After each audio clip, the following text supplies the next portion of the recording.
চাঁদা না দেয়ায় ফতুল্লার কুতুবাইল এলাকায় হোসাইন টেক্সটাইলে হামলার অভিযোগ উঠেছে।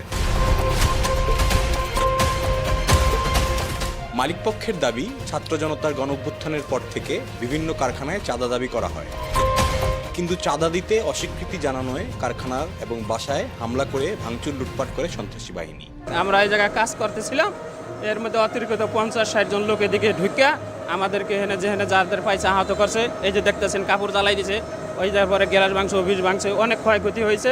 এই যে দেখেন আমার এই জায়গায় কোপ দিছে, এদিকেও মারছে, অনেক পিটাইছে, 8টা শিলি লাগছে এই জায়গায়। এই জায়গায় হইলো আমি কাপড় ডাইং করাই, আমার কাপড়টা ডাইং হয়েছে কি না আমার হলো কাজ করাইতে ওয়ার্কার বসা, এই কারণে আমি কাপড়টা দেখতে আসছিলাম। আয়সা বের হয়ে যাওয়ার টাইমে আমি এই হট্টগোলের ভিতরে পড়ে যাই। ওই সাইডের থেকে কিছু অতর্কিত লোক দাওয়া দিছে, দাওয়ার ইয়েতে আমি দৌড় দিয়ে খুলাইতে পারি না, যার কারণে ওরা আয়সা দেশীয় অস্ত্র, রান্দা, চাপাটি, বিভিন্ন ধরনের অস্ত্র নিয়ে, যা আমরা চিনিও না, এত ধারালো অস্ত্র নিয়ে হামলা। এই ঘটনায় বেশ কয়েকজন শ্রমিক আহত হয় এবং প্রায় 15 কোটি টাকার ক্ষয়ক্ষতি হয় বলে জানানো হয়েছে। এই জায়গায় অতর্কিতভাবে 50 থেকে 60 জন অস্ত্রধারী সন্ত্রাসী আমার 2টা গেট ব্যাঙ্গা ঢুকছে, দুইখা আমার এক্সপোর্ট কোয়ালিটি মাল, আমার শিপমেন্টের মাল, আমি শিপমেন্ট দিব, শিপমেন্টের মাল আগুন দিয়ে পুড়িয়ে দিয়েছে। এই ফতুল্লার সন্ত্রাসী রিয়াজ চৌধুরীর গুন্ডা বাহিনী। এই জায়গার মধ্যে আমাদের এক্সপোর্ট কোয়ালিটির কিছু মেশিন আছে, এই মেশিনগুলোর মধ্যে আগুন দিচ্ছে। আমরা এখনও বর্তমানে আমরা প্রোডাকশনে যেতে পারতেছি না। এই ঘটনার ভিডিও ফুটেজে এবং ছবিতে দেখা যায় হারুন, জাকির, আরিফ, সৈকত, বাদল প্রধান সহ 20-30 জন লোক কারখানায় হামলা করে। এরা সবাই রিয়াদ চৌধুরীর ঘনিষ্ঠ হিসেবে পরিচিত।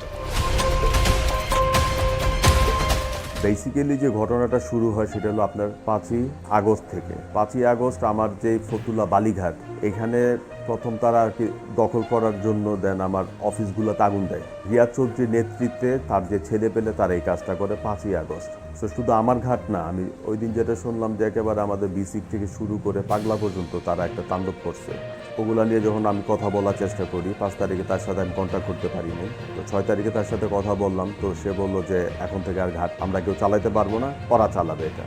পরে বললো যে আমি ব্যস্ত আছি, আমি তোমার সাথে পরে কথা বলবো না। তো 7 তারিখে আমার বাসায় আসে, আসার পরে কথাবার্তা এমন হয় যে আমাকে মানে একটা অ্যামাউন্ট তারা দাবি করে যে এটা দিলে নেগোশিয়েট হয়ে যাবে, আমরা কোনো জুট ঝামেলা করবো না। আর প্রায় 2 কোটি টাকার মতো দাবি করে, রাজি হইলেই।